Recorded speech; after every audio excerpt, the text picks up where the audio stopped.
యవనస్తులారా, మీకు మనస్ఫూర్తిగా దండం పెట్టి చెప్తున్నానండి. విలువగా బ్రతకండి, గౌరవంగా బ్రతకండి, మంచిగా బ్రతకండి, అనేకులకు మాదిరిగా ఉండండి. యవన కాలంలో ప్రేమ దోమాన్ని పడి జీవితాన్ని పాడు చేసుకోవద్దు. ప్రేమ అనేది తప్పని కాదండి, దానికి ఒక టైం ఉంది.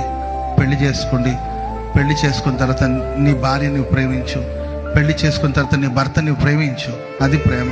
పెళ్లికి ముందే ప్రేమించానని చదువు మీద కాన్సన్ట్రేషన్ లేకుండా, ఫ్యామిలీని పట్టించకుండా చేతులారా జీవితాలు పాడు చేసుకోవద్దు. అదొక ఆకర్షణ, అంతే. ఆకర్షణలో పడిపోయి జీవితాలను పాడు చేసుకున్నారనుకోండి, అది బాధాకరమైన విషయం.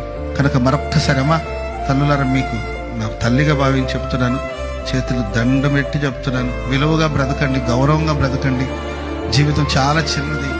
తుచ్చమైన అభిలాషలో పడిపోయి జీవితాన్ని పాడు చేసుకోవద్దు. అవన్నీ జస్ట్ ఒక అట్రాక్షన్, ఆకర్షణ, అంతే. కొంతకాలం తర్వాత దాని మీద వ్యామోహం తగ్గిపోయిన తర్వాత మరలా మామూలు అయిపోయింది. ఈ లోపల జరగవలసిన నష్టాలన్నీ జరుగుతుంది. చదువుకున్న వయసులో చదువుకోకుండా, జాబ్ చేయవలసిన సమయంలో జాబ్ చేయకుండా, మంచి బిజినెస్ చేయాల్సిన సమయంలో బిజినెస్ చేయకుండా జీవితాన్ని చేతులారా పాడు చేసుకోవద్దు.